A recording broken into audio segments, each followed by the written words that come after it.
आज नहीं तो कल कोई तो इस आश्रम की सीमा लांघेगा ही, और उसे सीढ़ी बनाकर मैं पहुंचूंगा सीता तक।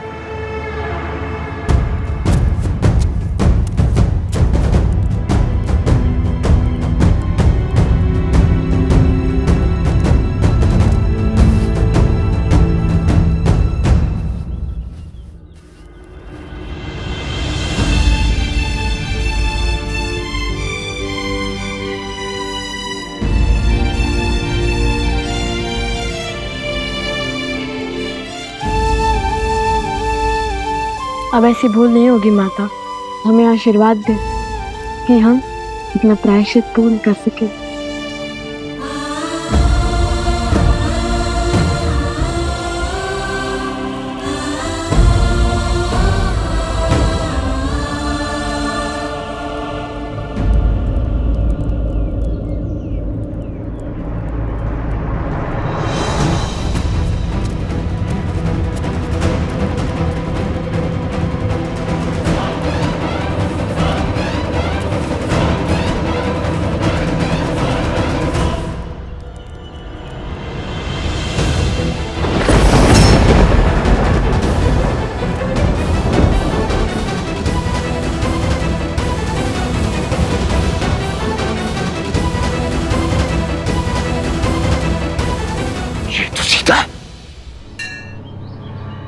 अर्थात ये दोनों बालक सीता और राम के। अद्भुत अद्भुत।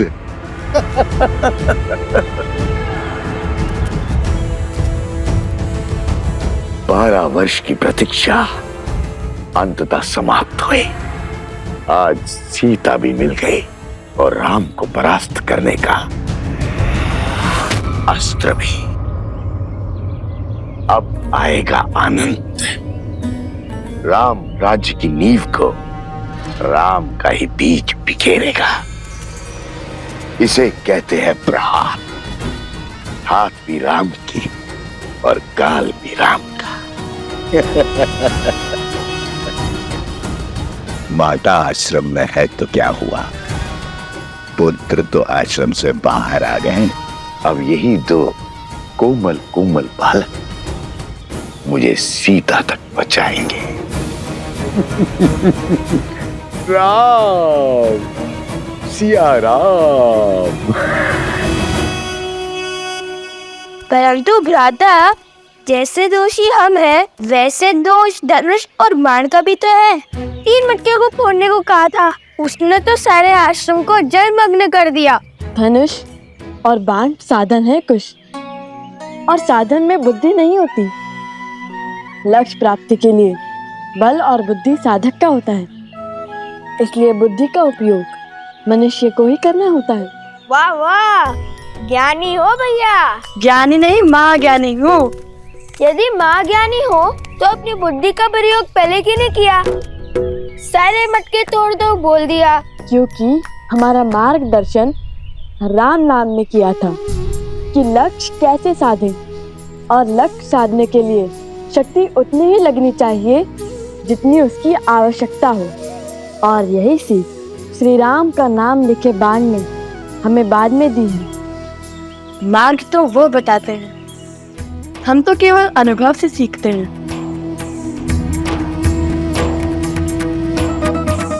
मैं भी अनुभव से बोल रहा हूँ भैया।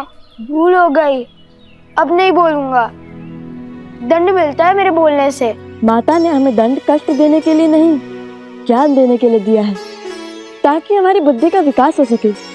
अब देखो, जो बात मैं सुनकर समझता हूँ वो बात तुम दंड पाकर ही समझते हो। महाज्ञानी है आप, मैं क्या समझूंगा? मैं तो आपका बस एक शस्त्र हूँ। संधान तो आपके मन से होता है।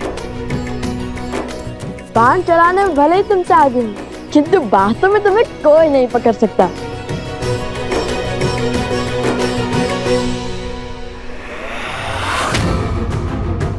सीता तक पहुंचना है तो उसके पुत्रों को वश में करना होगा। आपके के उत्तराधिकारी धर्म और कर्तव्य के पथ के लिए सच हो रहे हैं आर्य। दोनों जितने नटखट हैं उतने ही पराक्रमी भी हैं। अपने पिता की मर्यादा और पूर्वजों के मान का भार उठाने के लिए शीघ्र ही तैयार होंगे आपके लवकुश।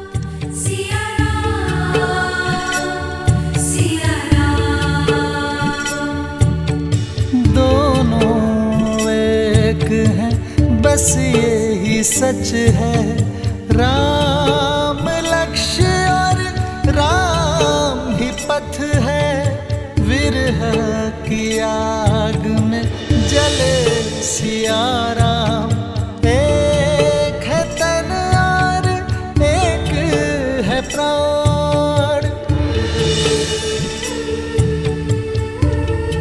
इस रात को एक सक्षम राजा ही नहीं, सर्वश्रेष्ठ उत्तराधिकारी भी चाहिए। क्या दे पाओगे अयोध्या राज को उसकी महारानी? आपको तो भोजन खिला दिया है, किंतु हमारे दोनों पुत्र भूखे होंगे और कुश को तो बहुत अधिक भूख लगती है आर्य।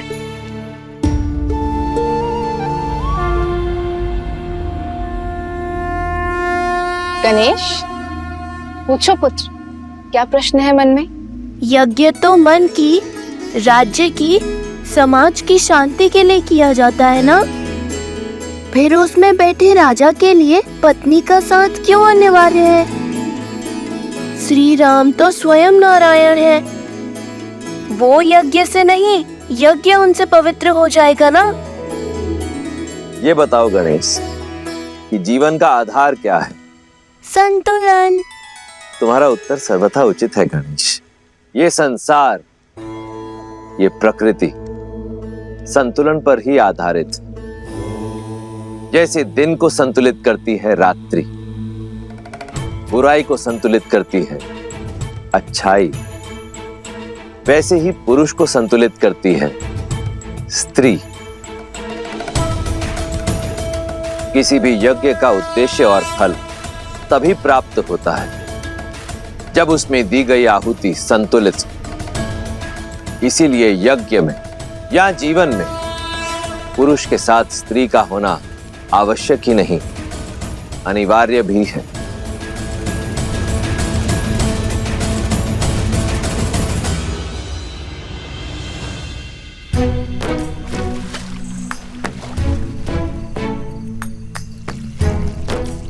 ये क्या कर रहे हो कुश? छोटे से बड़े में क्यों डाल रहे हो? समय व्यर्थ कर रहे हो। समय व्यर्थ नहीं भैया, जल की मात्रा की गिनती का माप बना रहा हूँ। माप है तो सही। चट्टान, सिर, पाँव, मुंड। नया माप भ्राता, नया माप। नया माप का समय है और ना ही उसकी आवश्यकता। तुम समय व्यर्थ कर रहे हो। पात्र भरो। हम यहाँ दंड स्वरूप आए, जल क्रीड़ा करने नहीं। क्या भैया, दंड तो पूरा कर रहे हैं ना? अब ऐसा भी बंधन नहीं था कि दंड भोगते भोगते थोड़ा सा आनंद और अभ्यास भी ना किया जाए। अभ्यास ठीक है, परंतु आनंद करने में यदि समय व्यर्थ करोगे तो कैसे होगा? अभी हमें सरोवर से आश्रम के कितने चक्कर लगाने हैं। जब हम चक्कर लगाएंगे तब मैं अंतर मापने का नया तरीका खोजूंगा।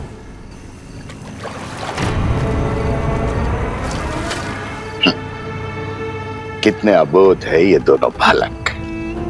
पुनः आश्रम नहीं पहुंचेंगे तो माता को तो ढूंढने बाहर आना ही होगा।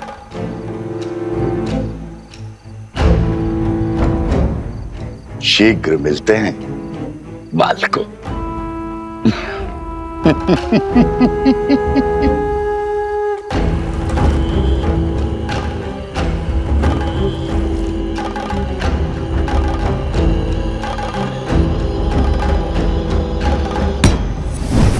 क्या आदेश है राक्षस श्रेष्ठ? किसे सताना है? रहोगे राक्षस के राक्षसी। कभी तो पुण्य का काम किया करो। यहाँ दो सुंदर कोमल अबोध बालक आए हैं और थके हुए भी हैं। उन्हें अपनी शक्ति से निंद्रा दे रहा हूं। बाकी का काम हम स्वयं करेंगे। जाओ।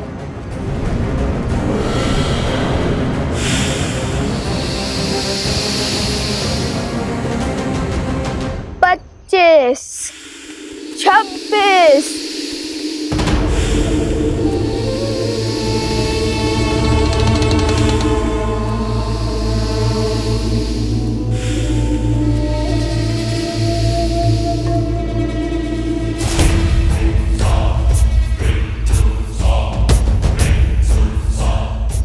सत्ताईस, 28।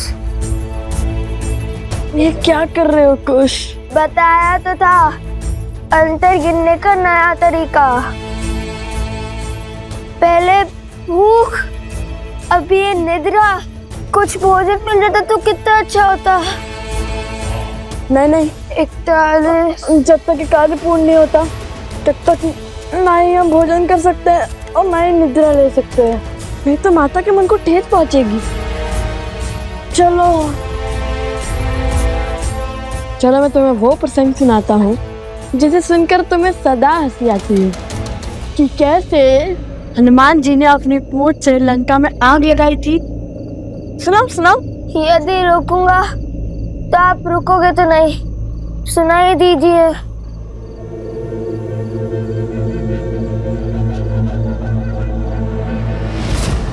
कुछ संभाल के चलो।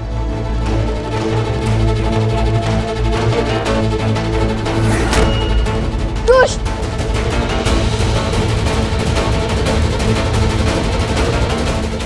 बस अब ये बड़ा बालक भी सो जाए। कुछ जागो, ये सोने का समय नहीं है। उठो कुछ।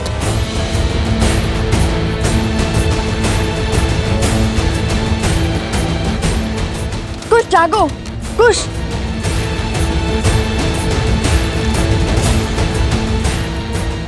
कुछ जागो।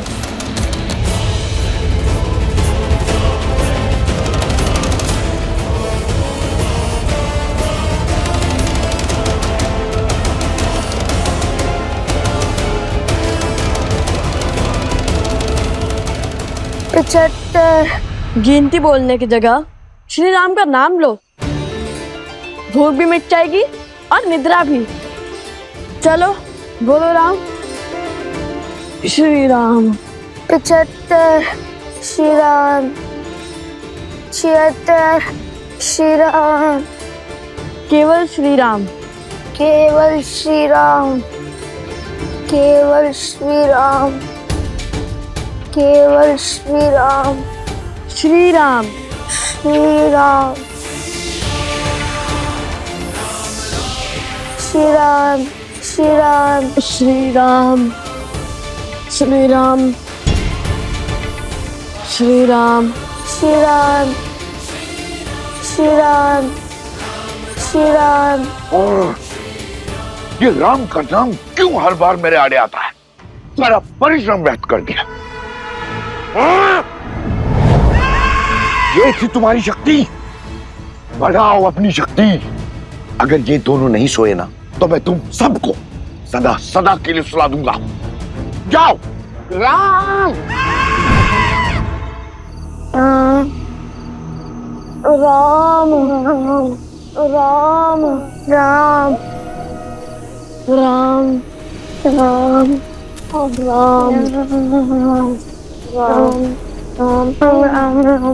राम। राम। राम।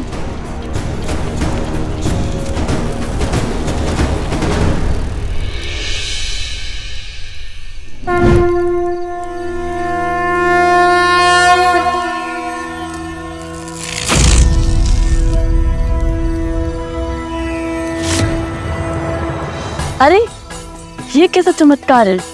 आश्रम में प्रवेश करते ही निद्रा छूमंतर हो गई। लग रहा है जैसे निद्रा आ ही नहीं रही थी।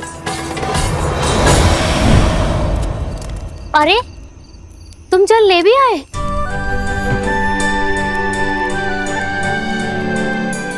लाओ लाओ, हमें दो।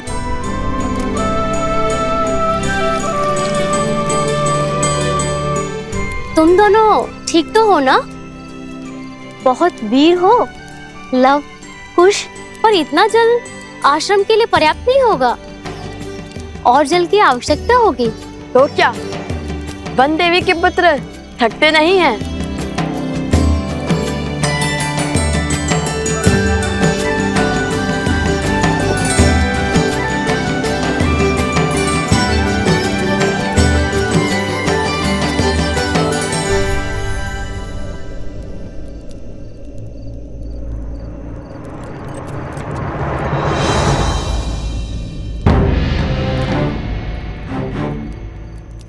ये कैसा चमत्कार है? आश्रम की सीमा के बाहर निकलते ही निद्रा आने लगती है और भीतर आते ही निद्रा छूमंतर हो जाती है। बात तो उचित है भैया, लेकिन अब क्या करें? केवल श्री राम का नाम लेते हुए आगे बढ़ते रहे क्या? नहीं नहीं, हम राम भक्त हैं। हम वो करेंगे जो श्री राम करते, अपने ज्ञान और अपनी बुद्धि का प्रयोग। और मेरे ज्ञान के अनुसार ये कोई असुरी माया है जो आश्रम के भीतर प्रवेश नहीं कर पा रही।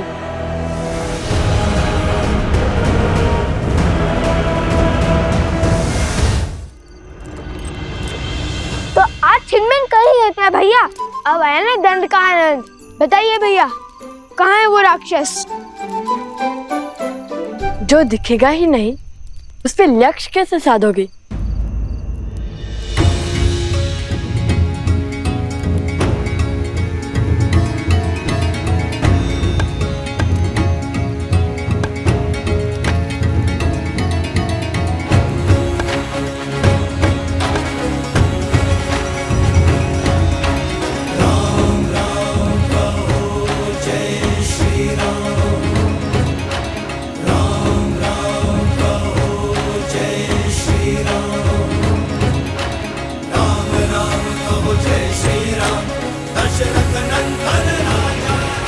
अब समझा, गुरुदेव ने एक बार बताया था घाट के पात्र में 5 वेदों का वास होता है और उस पे श्री राम का नाम तो और पवित्र और सशक्त बना देगा। इसमें माया प्रवेश नहीं कर सकती लव भैया। लव भैया, उचित समय पर उचित पद स्मरण आता है आपको, इसलिए तो मैं आपका अनुसंधान करता हूँ।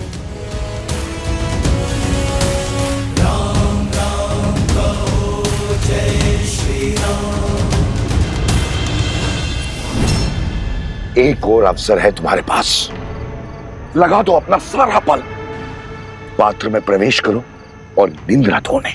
आप तो जानते हैं ना, राक्षसी माया बट पात्र में प्रवेश नहीं कर पाती और प्रयास भी करे तो असंभव है, क्योंकि उन पे राम का नाम लिखा है। राम?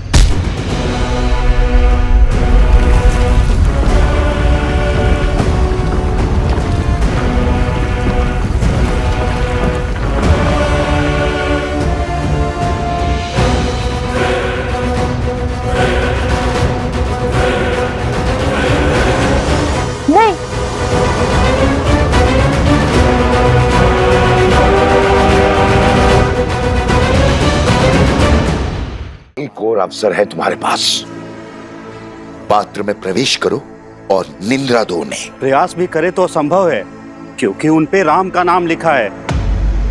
राम?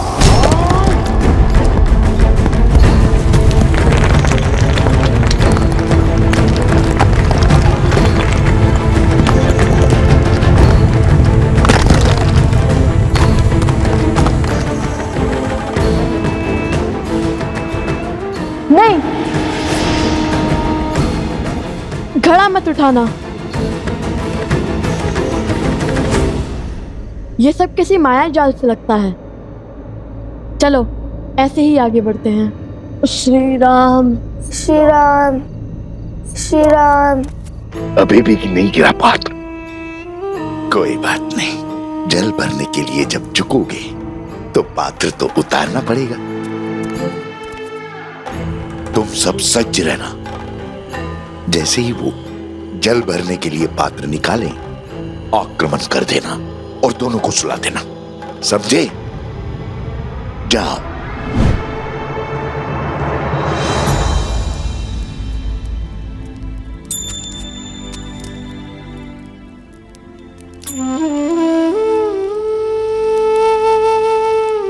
जानता हूं तुम्हारे मन में क्या चल रहा है, लव और कुश। अब आपसे क्या छिपा है?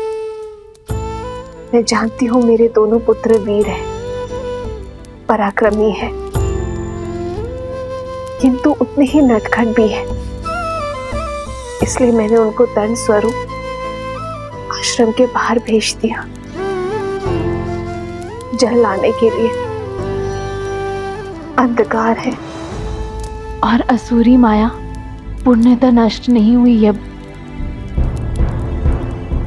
क्या मैंने उचित किया?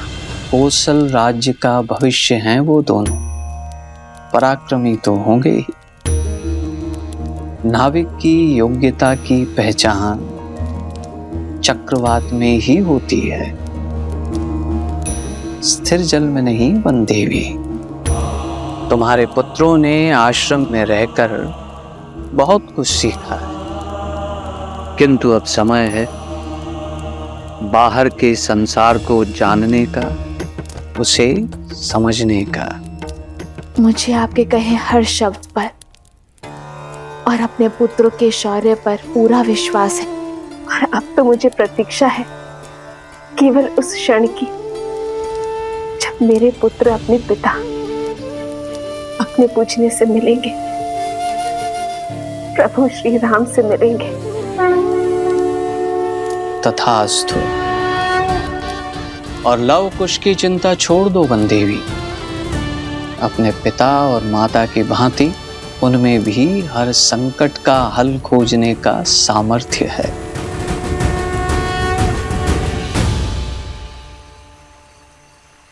अरे अरे अरे, ध्यान से मटका गिर जाएगा।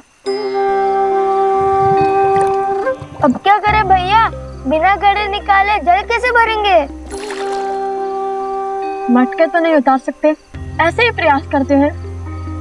यही एक मंत्र है जिससे असुरी शक्तियों से हम सुरक्षित रह सकते हैं। घड़े में वो प्रवेश नहीं कर सकते हैं। भैया ऐसे तो कितने दिन लग जाएंगे आश्रम में जल भरते भरते? अब यदि माता ने दंड दिया है तो उसके पीछे का उद्देश्य भी उन्हें ही पता होगा। चलो शेष घड़े भर लेते हैं।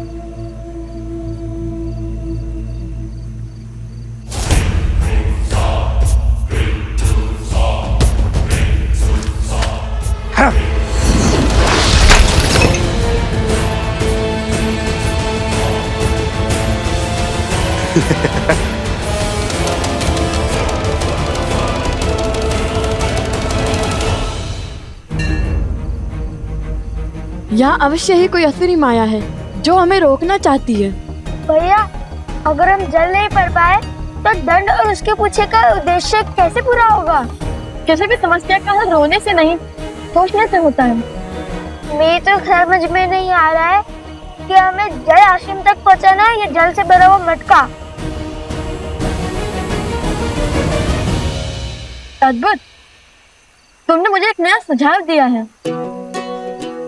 तुम बातें मूर्खता भरी करते हो, परंतु हो बड़े गुणवान। ऐसा क्या कहा मैंने? अब कुछ ही क्षणों में ये अपना गड़ा उतारेंगे, तुम तभी उन पे आक्रमण करना। तुमने कहा कि हमें जल आश्रम तक पहुंचाना है, अब चाहे वो घड़े में हो या नहीं। मुझे तो कुछ समझ में नहीं आ रहा भैया। जो भी करे पर ऐसा कुछ मत कीजिए कि माता फिर से रुष्ट ना हो जाए।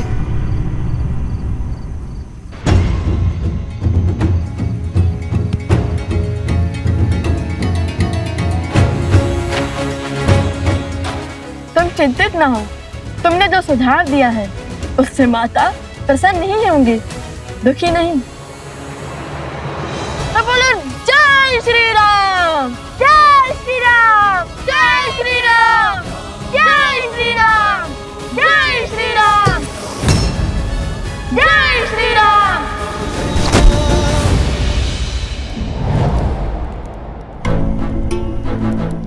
हनुमान,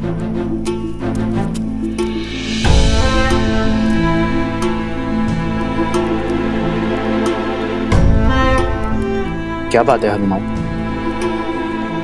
तुम्हारे मुख पर व्याकुलता? प्रभु, सहस्त्र रावण के पुत्र चंद्रबाहु ने वानर राज सुग्रीव की पुत्री त्रिनावती का अपहरण कर लिया है। इस कारण महाराज सुग्रीव के राज्य में बहुत अशांति फैल गई है। इस विपदा से निपटने के लिए महाराज सुग्रीव आपका परामर्श और आपकी सहायता चाहते हैं।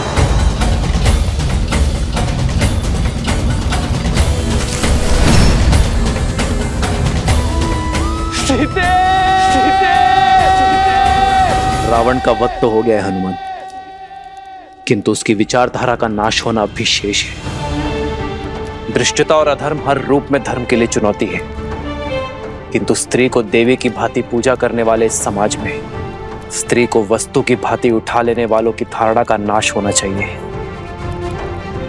हर युग के साथ पाप का शीश उठता है, किंतु जब पाप चरम पर हो तब धर्म का प्रहार उस पर होना चाहिए। मेरे मित्र वानर राज सुग्रीव के राज्य में आतंक फैलाने वालों को दंड देना हमारा राजकीय कर्तव्य है हनुमान, और एक मित्र होने का परम धर्म भी। युद्ध की तैयारी करो हनुमान। धर्म के पथ पर चलने का समय आ गया है। संसार में बुरी सोच फैलाने वालों का अंत आवश्यक है। मेरे मित्र वानरराज सुग्रीव से कह दो कि उनका ऋण जो मुझ पर है उसे मैं चुका तो नहीं पाऊंगा, किंतु ये राम अपना मित्र धर्म निभाने अवश्य आएगा।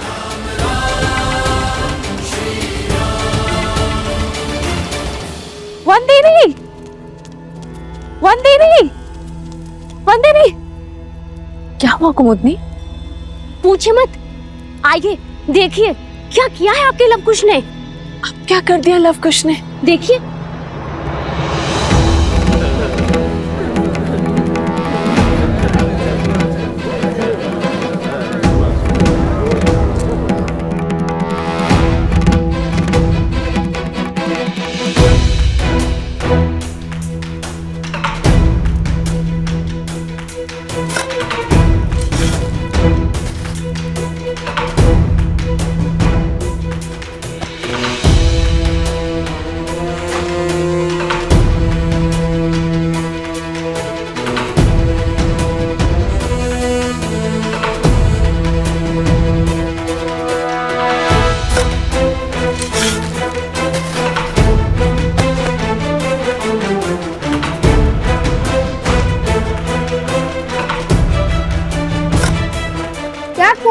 लोग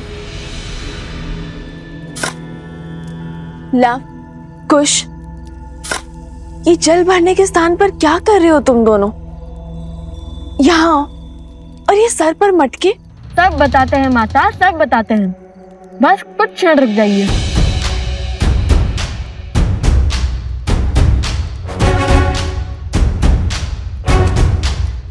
कुश, चलो वो खोल देते हैं।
क्षण भर पहले जल की एक बूंद नहीं थी और अब देखो पूरी की पूरी नहर बन गई है।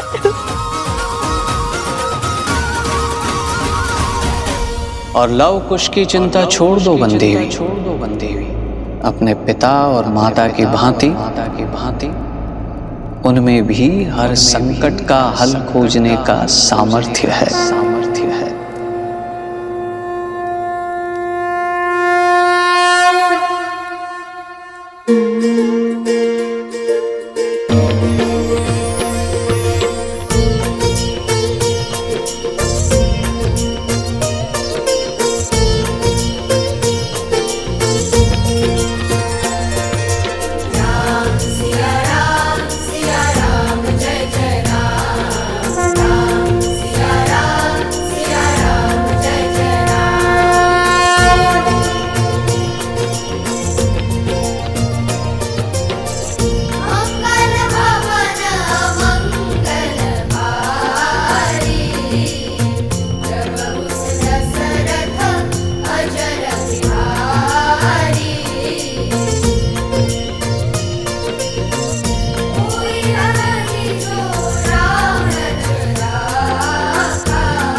माता, पता है भैया ने क्या सोचा कि नदी के पास जाने से अच्छा नदी को यहाँ ही बुला दिया जाए।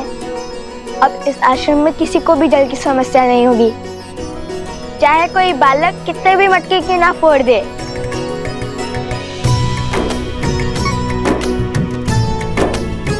कार्य मेरा था, परंतु सुझाव कुश का। जानती है माता, हमारी प्रेरणा कौन सा प्रसंग बना? जब नल और नील ने राम नाम लिखकर लंका तक सेतु बनाया था, तो हमने सोचा जब राम नाम का पत्थर सागर में तैर सकता है, तो राम नाम का फावड़ा नदी के लिए मार्ग क्यों नहीं बना सकता?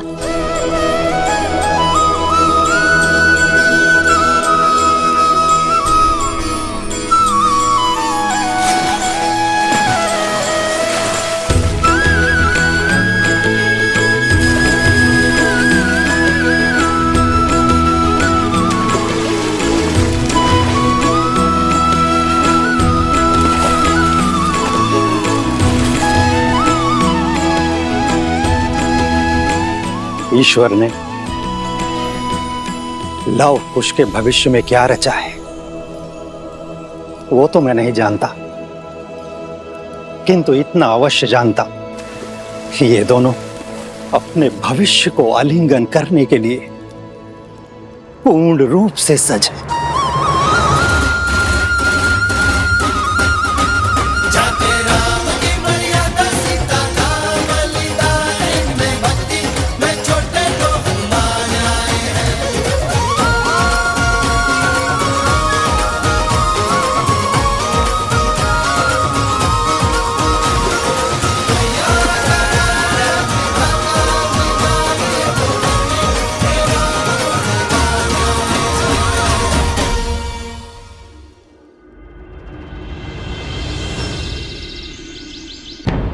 माना कर्तव्य महत्वपूर्ण है राम, परंतु अश्वमेध की घोषणा करके उसे रोक देना अशुभ भी है और अपयश कारक भी। अश्वमेध यज्ञ अवश्य होगा आचार्य।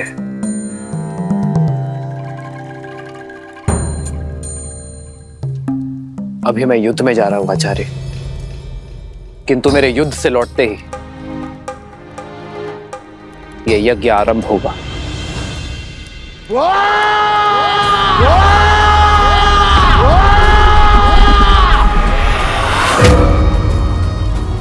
सहस्त्रमुख रावण पराजय के बाद पीछे नहीं हटता और प्रचंड शक्ति से वार करता है।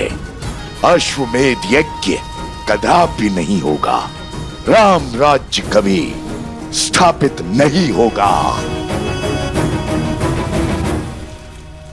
पिताश्री, चंद्रबाहु ने आपकी आज्ञा का पालन कर सुग्रीव की पुत्री तृणावती का अपहरण कर लिया है।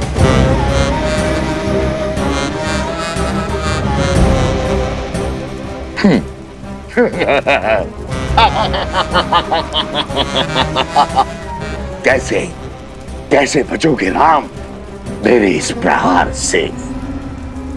अब राम को सुग्रीव की सहायता के लिए जाना होगा और अयोध्या अश्वमेध यज्ञ से वंचित रह जाएगी। और राम के जाते ही हम अपनी शक्ति से उसकी प्रजा में पुनः धर्म की स्थापना कर देंगे।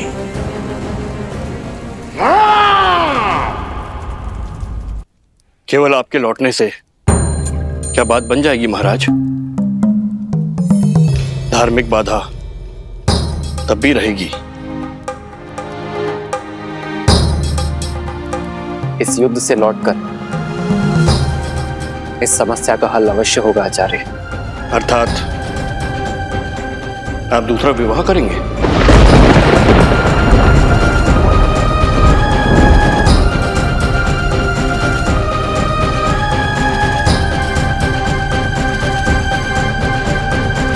रघुकुल रीत सदा चली आई, प्राण जाए पर वचन न जाए। एक बार वचन देने पर उस विषय में आपका शिष्य दोबारा कैसे सोच सकता है? मैंने सीता को एक पत्नी व्रत का वचन दिया है, परंतु मेरे विवाह के बिना भी अश्वमेध यज्ञ अवश्य होगा।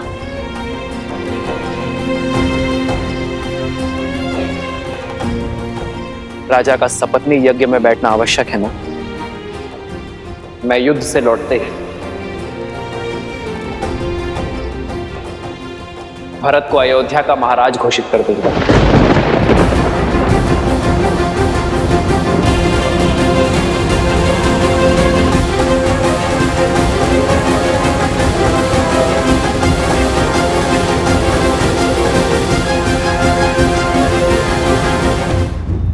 भैया, और तब भरत अपनी पत्नी के साथ यज्ञ की वेदी पर भी बैठेगा और अयोध्या का महाराज होने के नाते अपना दायित्व भी निभाएगा।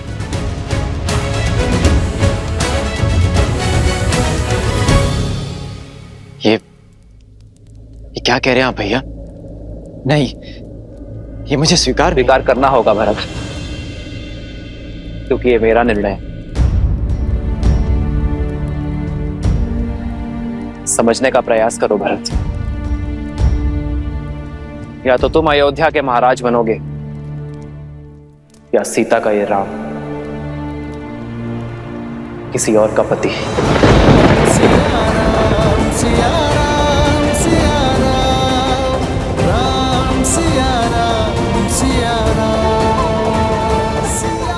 और मेरा चयन तुम जानते हो भरत। मैंने एक पत्नी व्रत धारण किया है।